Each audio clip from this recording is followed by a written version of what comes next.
Como é que está essa situação? Vamos ter retorno às aulas de forma presencial? Vai ser de forma remota? Como é que está esta programação nesse momento?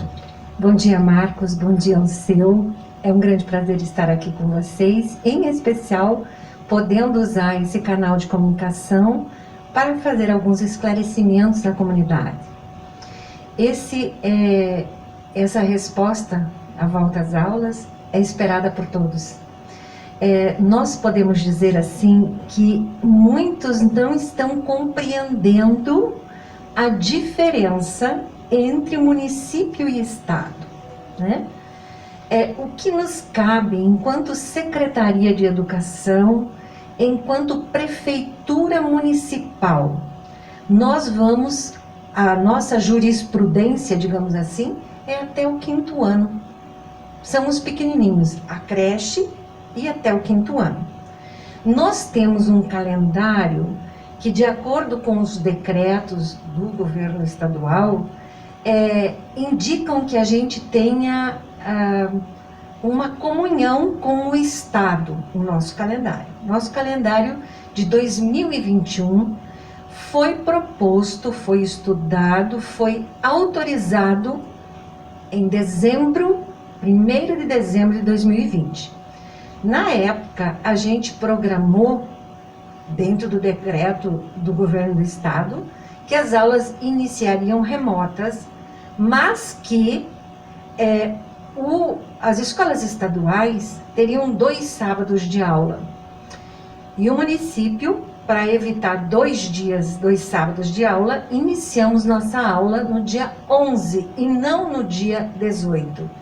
Então, efetivamente, hoje, o Estado, os alunos de 6º ano, de 7º, os alunos do ensino médio iniciam hoje. Mas nós do município iniciamos semana passada.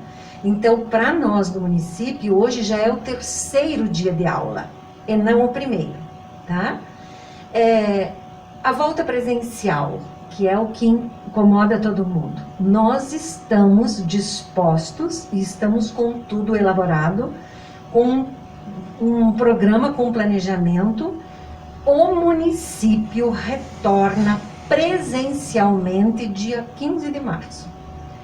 Nós fizemos um levantamento junto à ANSOP, e dos municípios, dos 42 municípios que compõem a ANSOP, Capanema é um dos que tem o planejamento de volta às aulas presenciais.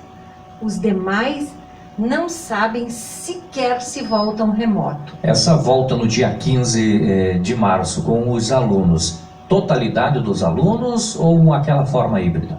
De forma híbrida, Marcos, porque o próprio decreto do governador, e a gente recebeu no dia 9 uma indicação também do Conselho Estadual de Educação, que diz a volta é uma necessidade, é importante, mas que devem ser observadas os pareceres número 5, a resolução 632 e 98 do CESA, ou da Secretaria de Estado da Saúde.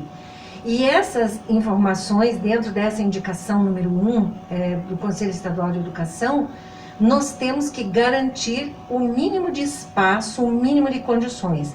Nós não temos como quebrar 3, 4 paredes e fazer uma sala para colocar 20, 25 alunos.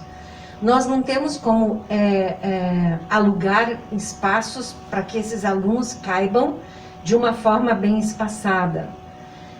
Nós imaginamos que se metade dos alunos, digamos que o 4º e o 5º ano, é uma exposição, os pais digam volta, tá? E o 3º e o 2º não. Então nós poderíamos, usando os espaços, colocar o 4º ano em 2 salas, concomitantemente, né? Qual seria o 2º professor? Porque um professor não vai poder atender as 2 salas. Então, o nosso planejamento, de acordo com aquilo que as resoluções, que os decretos nos oferecem, no dia 15 de março, assim que a gente souber quantos alunos do Barão de Capanema do 3º ano, os pais disseram volta, quantos alunos do 2º ano do Concórdia vão voltar, a gente vai estruturar essas turmas para que, dentro do espaço, dentro daquilo que a gente pode comportar, esses alunos tenham aula presencial, uma semana, enquanto que aqueles que ficaram em casa recebam essas aulas remotamente. Na sequência, na outra semana, os que ficaram em casa vêm para a sala e os que estavam na sala têm aulas remotas. Não é o ideal, nós sabemos. Nem é o que o professor quer, muito menos o que os pais estão esperando. Mas é o que nós podemos fazer dentro das condições que nós temos disponíveis. Secretária, no último sábado pela manhã houve uma mobilização de um grupo de pais na Praça Central aqui em Capanema pedindo a volta às aulas. A gente tem informação que inclusive um abaixo-assinado está circulando entre os pais, segundo algumas informações, pedindo essa volta às aulas. Como é que está esse diálogo com os pais? De que forma a Secretaria está trabalhando isso? Nós tivemos, assim, 2 ou 3 reuniões com esses pais e foram reuniões onde a gente discutiu essas situações, esse protocolo que os pais são obrigados a conhecer e que estão ajudando a montar. E eu acho que o manifesto é um direito de todos, né? Os pais querem a volta, os professores querem a volta, os alunos querem voltar. Hoje nós dependemos das condições de volta que a saúde impõe e que não é Capanema, que não é Planalto, que não é o Sudoeste. Nós estamos vivendo uma pandemia em nível de mundo. E o Estado do Paraná, a qual nós fazemos parte, a Secretaria Municipal de Educação não tem sistema próprio. Nós dependemos da organização, das definições que o Estado propõe. Então, eu digo brincando, né? Mas assim, não é que de manhã a gente acorda e tem um ideião, né? A gente estuda, a gente planeja, a gente tem dados, bases de dados que nos embasam para tomar as atitudes. Nós temos um Conselho Municipal de Educação, nós temos uma comissão de gerenciamento da Covid nas escolas, nós temos o COI, que é municipal, que é Conselho das Operações, Comitê das Operações Especiais da Covid, ou seja, há um diálogo com os coordenadores, com os diretores, e a gente não vai colocar em risco a vida das crianças, nem a vida dos pais. Existe, secretário, muitos comentários, inclusive nas redes sociais, a gente observa aquela história, os professores vão para a praia, os professores vão passear, mas não querem voltar para a sala de aula, o que não retrata a realidade, o que a gente sente que os professores gostariam de estar na sala de aula, é essa informação? Essa informação. É claro, Marcos Lima, que eu acredito que, como em qualquer classe, nós podemos chamar aqui os radialistas, os jornalistas, entre eles há alguém que pensa diferente. Nós não podemos julgar pela unanimidade de todos. Quiçá, no meio de alguns, de todos, um ou outro possa estar se referindo e não querer voltar. Mas dentro dos nossos professores municipais, o que for os professores de creche, os professores aqui, até o 5º ano, e acho que você pode nos ajudar a testemunhar, os professores querem imensamente voltar. Essa semana de capacitação, esses primeiros dias de aula, os professores já efetuaram os seus planejamentos, já praticaram, já fizeram muito material concreto, com o objetivo de melhorar a aprendizagem da criança. Então, se tem professor na praia, tem pai na praia, tem médico na praia, tem advogado na praia, num período que a gente entende que seja de férias de todo mundo. Porque durante o ano letivo, o professor não se recusou a trabalhar. O professor desempenhou em home office, que é muito pior do que estar cumprindo um horário. Em casa ele não tinha horário, porque ele estava interessado em que o seu aluno aprendesse. Então, qualquer chamado de um pai ou de uma criança, o professor estava em alerta para responder, fazendo todo o esforço para que ele pudesse corresponder. Então, assim, sabe, fico muito sentida, muito solidária aos professores. Nós dedicamos a nossa vida em busca de um mundo melhor, na construção de um mundo melhor.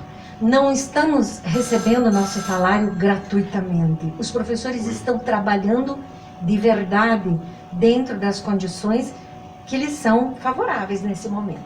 Secretária, nessa pesquisa que está sendo feita com os pais, nesta enquete, caso a opção dos pais, a maioria optem para que os filhos realmente voltem à sala de aula, como é que fica a questão do transporte escolar? O transporte escolar vai ter que seguir as mesmas normas que as escolas, né? Ou seja, a determinação que veio da CESA e do próprio governo do estado é que a lotação seja metade. Um banco sim, um banco não. E há até absurdos, né, no transporte, nas exigências do transporte escolar, que dizem que o motorista deve aferir a temperatura do aluno quando ele entrar no ônibus. Se por acaso estiver com temperatura, este motorista deverá deixar o ônibus com os seus aluninhos dentro e devolver essa criança em casa. Então, para mim, isso é absurdo. Mas a gente sabe que as exigências são imensas. O transporte deve seguir as regras, deve seguir essas normas, do tipo um banco sim, um banco não. O que se diz que quando o aluno vem no banco X para a cidade, ele deve retornar no mesmo banco X. Nós sabemos que as nossas crianças não são de gesso, nós sabemos que vai ser difícil mantê-los quietinhos, parados num lugar. Então, a ANSOP, que é a Associação dos Municípios, definiu que até final de março não haverá transporte. Acredito que no dia 1º de abril, vamos a 31 de março, porque 1º de abril pode ir, né? A gente já esteja com o transporte. Aí nós temos toda uma logística também junto com o estado, porque daí o município transporta o aluno do estado também. Então nós vamos ter que casar a nossa metodologia para não trazer todos os alunos de uma mesma localidade na mesma semana, para que a gente não tenha essa aglomeração dentro do ônibus.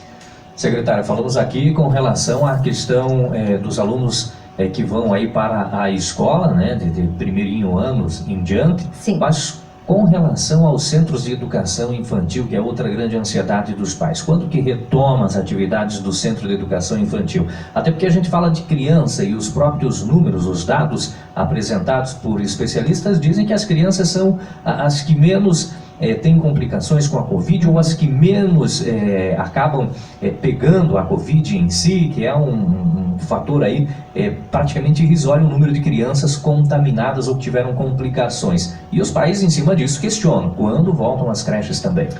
Então, a educação infantil é de 0 a 5 anos. De 0 a 3 é uma opção de educação infantil, mas de suma importância. Nós vamos já iniciamos agora, no dia 11, remoto desde 0 anos, desde 6 meses. Os pais já estão recebendo orientações, os professores mandam vídeos, explicando para o paizinho, para a mãezinha, por exemplo, que as crianças não nascem sabendo comer com a colher. É um trabalho que é feito pela educadora infantil. Então, nós já iniciamos, junto com as escolas, no dia 11, o trabalho remoto. No dia 15 de março, nós vamos iniciar com as crianças de 3 anos e de 4 anos. Nos ambientes do CEMEIs, como é maior, a gente nós vamos analisar o desenvolvimento das crianças de 3 e 4 anos nessa nova realidade. Lembrando que não só o ambiente, mas quando nós falamos das crianças, elas vão ter que ter todo um novo momento de adaptação. O nosso primeiro dia na escola, o nosso primeiro dia de creche, costuma ser bastante movimentado. As crianças choram, as crianças querem voltar para casa. Então você imagina trazer 20 chorando ao mesmo tempo. Nós temos que escalonar essa volta e retomar do zero toda essa socialização dos nossos pequenos. Então, no dia 15 de março, nós começamos com 3 e 4 anos na creche. Assim que as coisas estabilizarem com 3 e 4 anos, nós vamos baixando a idade